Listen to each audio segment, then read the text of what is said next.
Bonjour et bienvenue à l'émission La Parole vivante. Cette émission où est-ce qu'on prend la Bible, on découvre qui est Dieu et quel est son plan extraordinaire qu'il a pour nous. Aujourd'hui, mon collaborateur, mon compagnon de longue date, Martin. Salut mon cher. Salut Simon, un plaisir de pouvoir ouvrir la Bible encore aujourd'hui avec toi. Et plaisir partagé. Là, nous, ça fait déjà quasiment plusieurs années. 4-5 ans qu'on fait ça. Qu'on prend les Écritures et qu'on a commencé au début, puis qu'on regarde tous les liens qu'il y a avec l'Ancien et le Nouveau Testament, comme quoi Dieu a de la suite dans les idées. Puis j'aime que dans l'Ancien Testament, des fois, on voit des images de qui est Jésus et de notre relation avec lui. Puis des fois, il ne faut pas avoir beaucoup d'imagination. C'est tellement clair. Oui, des fois, il y a des histoires qui sont d'une belle simplicité. On se demande même, OK, qu'est-ce que ça fait là, cette histoire-là? Mais là, quand tu te mets à l'étudier, wow! C'est comme si Dieu avait choisi de nous donner une illustration de ce qui s'en venait pour les croyants en Jésus, mais dans un autre personnage comme on veut regarder aujourd'hui dans l'Ancien Testament. Un personnage un peu... Moi, je l'aime parce que je peux facilement m'identifier à ça. Insignifiant, en quelque sorte, pas important, pas du tout. Je me reconnais beaucoup dans Méphibosheth. Beau nom, hein, Méphibosheth? Oui, j'ai failli appeler mon fils Méphibosheth. Non, pas du tout. C'est une blague. Pas du tout. Méphibosheth. Donc, on est dans 2 Samuel, chapitre 9. Pour bien comprendre l'histoire de Méphibosheth, il faut comprendre un petit peu, il faut faire un peu de généalogie. Toute affaire, pas loin, là, mais... Peux-tu nous parler un peu de son grand-père? Oui, bien, le premier roi qui est venu en Israël, le premier roi, c'est Saül, le roi Saül. Okay. Puis Saül, il a bien commencé, mais il manquait de principes, de discipline, Dieu en premier. Pas de crainte de Dieu, là. Pas une bonne crainte de Dieu. Qui gouverne ses actions. Non, il ne l'avait pas.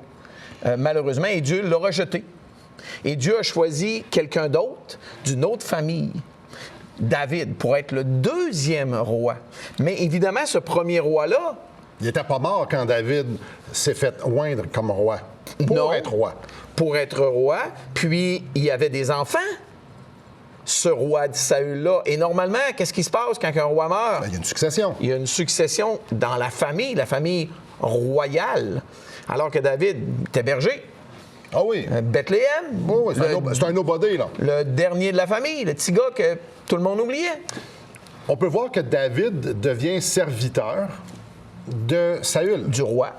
Est-ce que Saül aime David? Au début, oui, mais juste au tout début.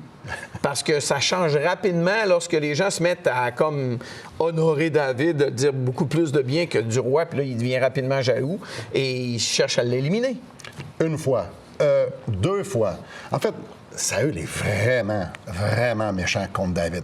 David, lui, sait qu'il est roi, qu'il va devenir le roi d'Israël, qui est le prochain roi d'Israël, mais lui, il craint Dieu. Fait qu'il ne tue pas David. Il ne tue pas Saül. Mais Saül, lui, a un fils. Qui s'appelle Jonathan. Un beau nom que beaucoup de personnes encore aujourd'hui s'appellent Jonathan. Mais il était-tu meilleur que son père? Jonathan a tellement un beau cœur. Ouais. Tellement un cœur sincère et pur, vrai. Intègre, oui. Puis, il devient rapidement ami très, très proche de David. Même David va mentionner que leur lien d'amour était plus grand même que le lien avec les femmes. Puis c'est pas qu'il n'y a aucun rapport avec quelque chose... Une amitié. Une amitié profonde. Et j'en ai quelques-unes de ces amitiés-là qui sont chères à mon cœur et qui sont précieuses. Et David et Jonathan étaient comme ça. Et là... On saute pas mal de temps ici. Israël part en guerre. Saül va sur le champ de bataille. Jonathan va sur le champ de bataille. Son fils, Jonathan. Et tout ça, c'est normal. Et les 2 meurent. David, par la suite, devient roi. Attends un petit peu. Tu veux que j'en ai trop sauté à ton goût? Un petit peu trop. Ben, il y a un autre, Ish-Bosheth, que lui vient de la famille de Saül. Que lui, il veut devenir roi, mais finalement, ça ne fonctionnera pas. Il va avoir un petit peu de gouvernance, mais très, très pas longtemps, etc. Et là, David devient roi. Parce que je trouve qu'Ish-Bosheth, ça en rajoute un peu. Oui. Fait que David devient roi. Mais c'est la logique, dans un sens.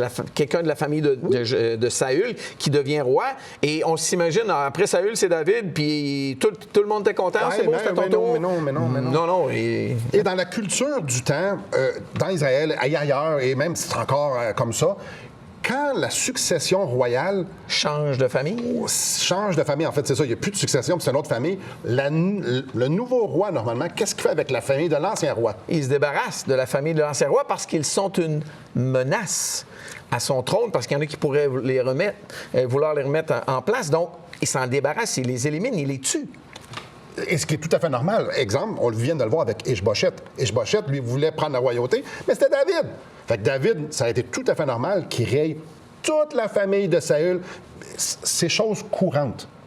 Et cela encore dans la royauté aujourd'hui. Mais c'est pas ça qui arrive. Et là, c'est une longue bonne introduction. Une longue introduction. Pour parler de Méphibosheth, le fils de Jonathan, donc le petit-fils de Saül, et le neveu de Ishbosheth. Et là, on est au chapitre 9. Le premier verset est vraiment intéressant. En fait, c'est lui qui va connecter toute notre longue introduction d'aujourd'hui. David demanda, là, David est établi roi, ça va bien, il est établi, dans un sens, c'est calme, là. Oui. David demanda, reste-t-il encore quelqu'un de la famille de Saül? Déjà là, cette phrase-là est un peu bizarre. Bien, là, il cherche des gens de la famille de Saül. Pour les éliminer? Non. Pour que je lui fasse du bien. What? C'est à cause de Jonathan, son grand ami, avec qui il avait fait alliance. Tu veux-tu nous lire dans un Samuel, chapitre 20? Donc, il y a une conversation ici entre Jonathan et David. « Si je dois vivre encore, veuille user envers moi de la bonté de l'Éternel. » Une bonté, un amour alliantiel. Et si je meurs, ne retire jamais ta bonté envers ma maison, pas même lorsque l'Éternel retranchera chacun de ses ennemis de David et de dessus de la face de la terre. Donc, Jonathan voulait que ce soit David comme roi. Exact. Il réalisait que c'était pour être David. Et là, ici, ils font une alliance disant, si je meurs, tu vas faire du bien à ma famille. Et David est d'accord. David dit oui. Et cette alliance-là, elle est répétée plus qu'une fois parce qu'ils étaient des amis, mais tellement proches. Et après la pause, on va parler de Méphibosheth, qui est le fils de Jonathan. Et ce fils-là va nous montrer tellement Jésus, et toi puis moi, puis chacun d'entre nous dans le Nouveau Testament. Ouais. Donc, restez avec nous, on voit ça après la pause.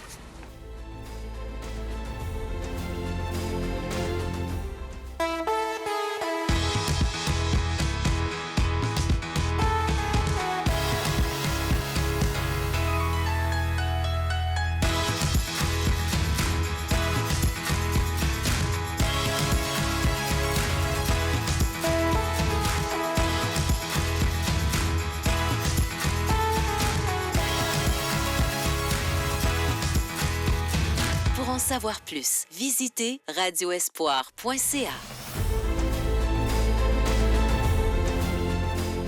Rebonjour à vous.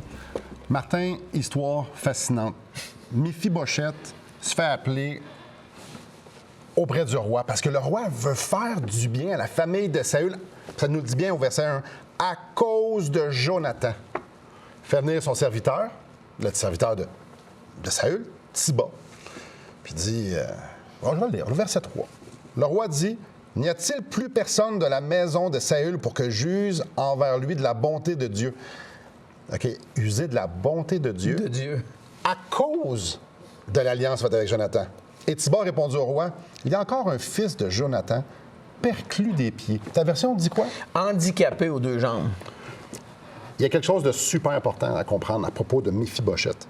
Quand on parle de Méphibosheth, et on va le voir plusieurs fois, ça nous dit qu'il est handicapé. Et aujourd'hui, là, constamment, c'est pas populaire de souligner qu'il est handicapé. Puis ça nous dit son handicap. Ça va nous dire qu'il est boiteux, qu'il est perclus des pieds. Ça va nous dire toutes sortes de choses.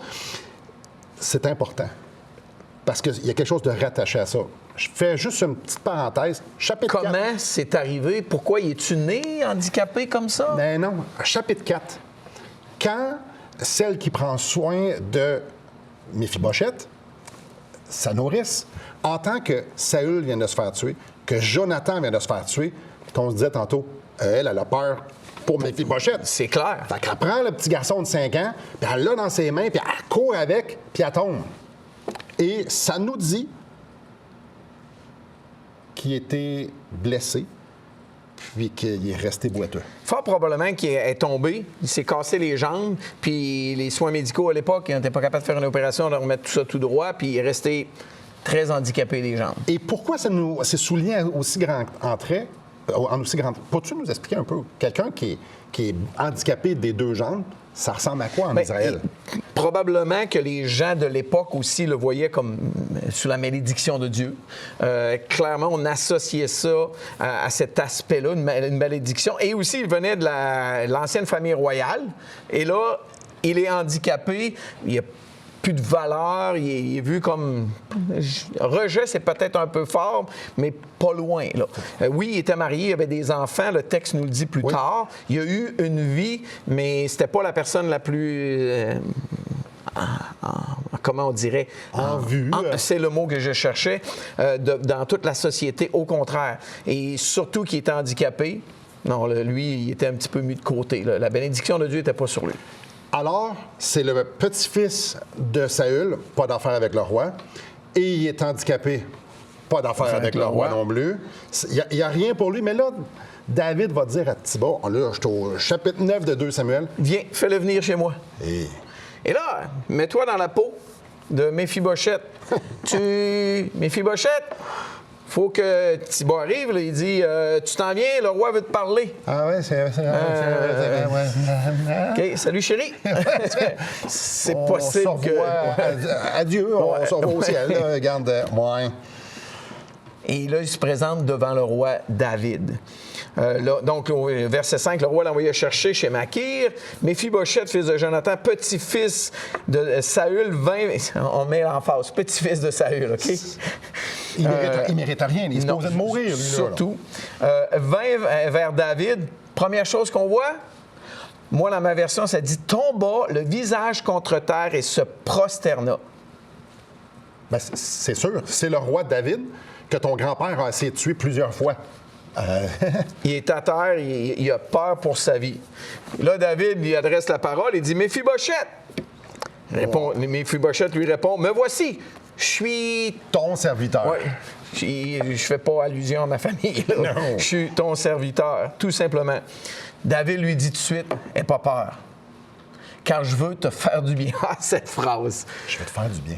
À cause de David, à cause de ton père Jonathan. Encore une fois, je vais te faire du bien à toi, qui n'en mérite pas, mais à cause de quelqu'un d'autre, à cause de Jonathan, tu vas être béni, mais pas un peu.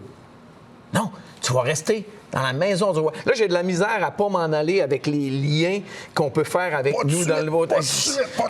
Retenez-moi parce qu'ils sont extraordinaires. Mettons qu'on continue au verset 7. David, il dit tout de suite, regarde, je vais te rendre toutes les terres de Saül, ton grand-père, et tu mangeras toujours à ma table. Méphibosheth s'en venait voir David, il avait peur de mourir. T'as peu, là. Saül, c'était le roi, donc il avait beaucoup de terres. Il était très riche, c'était l'homme le plus puissant d'Israël à l'époque. Donc, David est venu roi, il a pris ça. Et là, voilà toutes les terres. Et juste si c'était pas assez, là, il dit à Thiba, tu vas prendre soin. Tu t'en occupes. C'est toi qui vas s'occuper des terres. Toi et tes 15 fils et tes serviteurs. On voit ça au verset 10. 20 serviteurs, 15 fils. Vous allez travailler à temps plein sur les terres de Saül qui sont maintenant à Méphibosheth. Méphibosheth s'est rendu ton maître. Tu feras les récoltes afin que ton maître ait du pain de quoi manger, etc. Puis là, pendant ce temps-là, lui, il reste chez moi, puis il reste à ma maison, à ma table. Ah non, un instant, Méphibosheth, il n'y avait pas grand-chose. Et là, il devient très, très, très riche. De génération en génération, il n'y a plus aucun problème parce qu'il y a les terres de Saül, il y a des employés qui n'ont pas besoin de payer. À cause de qui? De son père. À cause d'un autre. Jonathan, exact. L'alliance que David avait créée avec son père Jonathan. Alors, quand David a dit « J'use envers lui de la bonté de Dieu », c'est ça qu'il voulait dire. Mais pas tout. On a parlé un petit peu de la table. Qu'est-ce que tu en penses qu'on en reparle après la pause? Okay. Je pense que ça vaut la peine que, oui, les terres, tout ça, c'est intéressant, mais manger avec le roi, là, il là. Et est-ce qu'il méritait ça? Ben non, ça nous le dit. 2 fois à cause de Jonathan. Ah, puis même, Méphibosheth, il va se prosterner puis il va dire une phrase forte. Que suis-je, moi, ton serviteur, pour que tu prêtes attention à un chien mort tel que moi? Un chien mort. Méphibosheth avait très bien compris qui il était. Oui. Au début de l'émission, on disait « Ouais, moi, je me sens insignifiant. » Devant Dieu, là, ouais. C'est nous. J'aimerais ça vous offrir un livre. 50 raisons pourquoi Jésus doit mourir de John Piper. John Piper prend les Écritures et dresse un portrait très, très, très complet des raisons pourquoi Jésus devait mourir. Et vous allez voir, c'est un livre glorieux. Je l'apprécie profondément. Donc, j'aimerais vous le donner tout à fait gratuitement. Vous appelez, vous nous écrivez, vous me dites « Hey, j'aimerais savoir le livre que Simon nous offre » et on vous l'envoie gratuitement. Après la pause, on va regarder ce que ça signifie que de manger à la table du roi. Restez avec nous. Depuis maintenant 15 ans, nous avons l'immense privilège d'annoncer la bonne nouvelle de Jésus-Christ. Par la grâce de Dieu, nous avons fait plus de 500 émissions, distribué gratuitement des milliers de livres et que dire des centaines de personnes qui ont répondu par la foi à l'appel de Jésus. Aujourd'hui, nous aimerions inviter ceux qui ont reçu cette bonne nouvelle à faire équipe avec nous. Aimeriez-vous avoir un impact dans la francophonie pour l'Évangile? Joignez notre équipe en participant financièrement à la production de l'émission et en nous permettant de continuer à offrir de la littérature gratuitement à ceux qui sont ouverts à l'Évangile. Contactez-nous. Il nous fera plaisir de vous partager comment vos prières et vos dons peuvent faire la différence.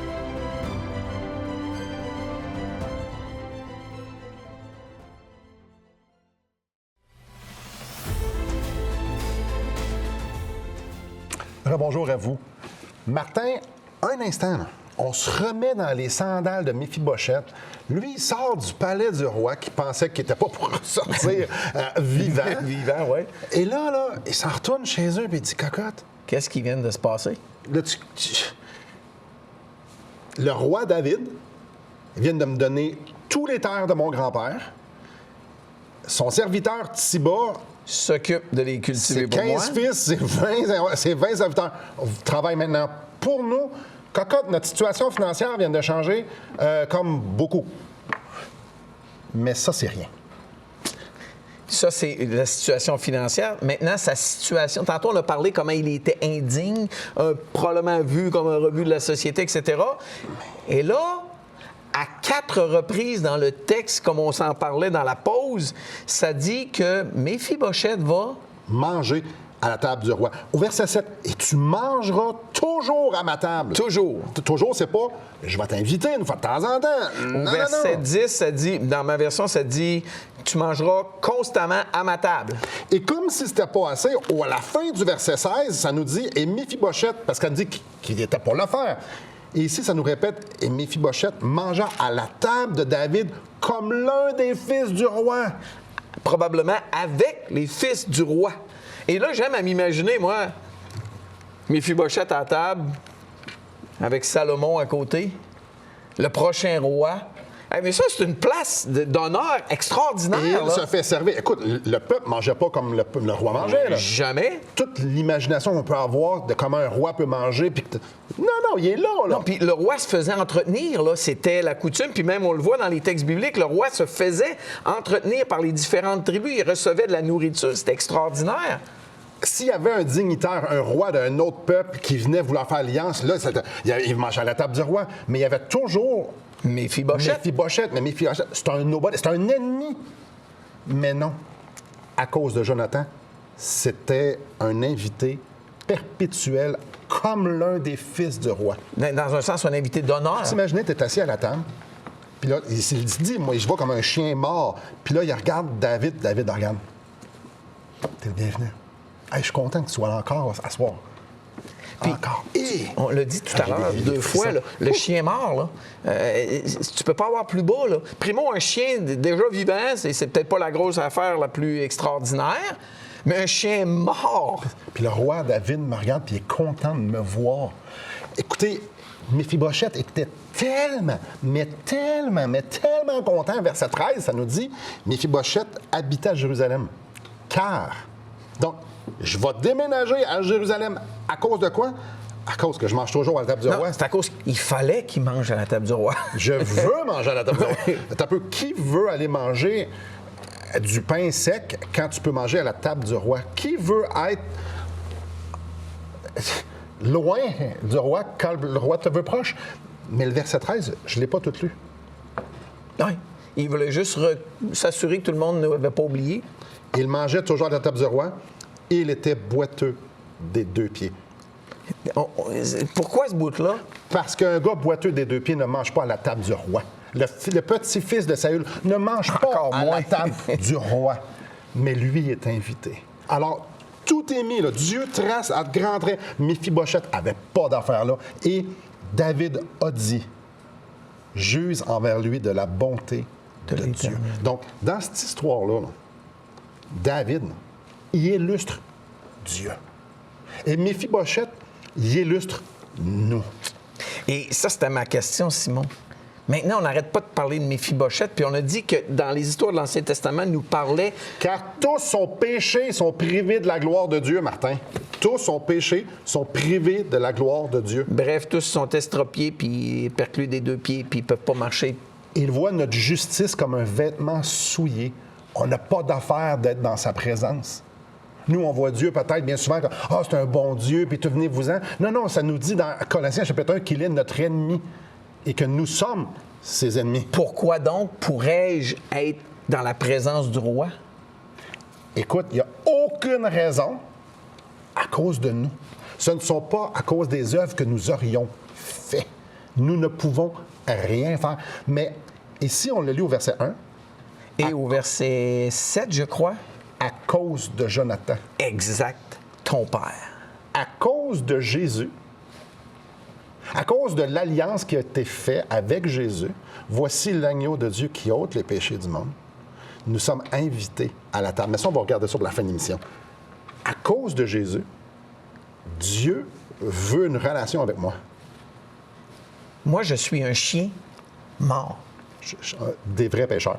Des vrais pécheurs coupables devant. Je ne mérite pas d'être assis, de pouvoir bénéficier de la présence, d'un accès à Dieu. Impossible.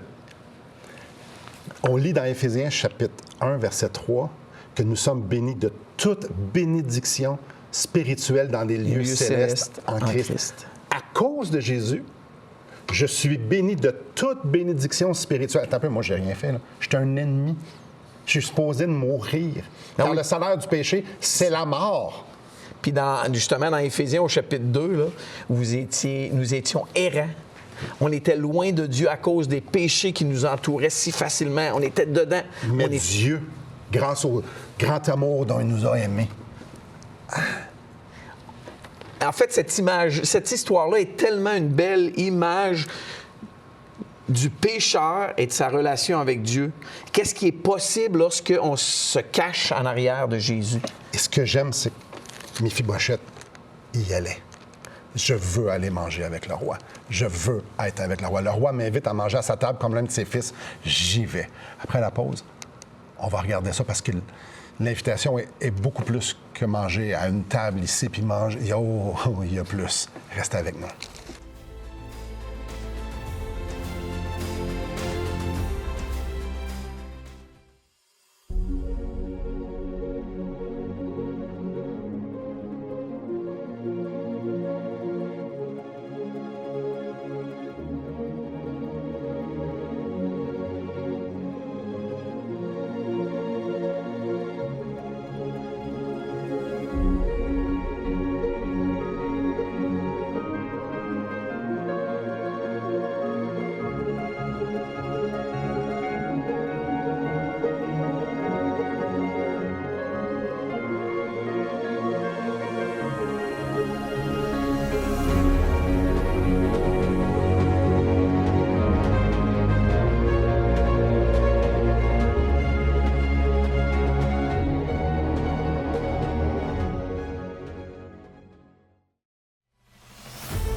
Bonjour à vous.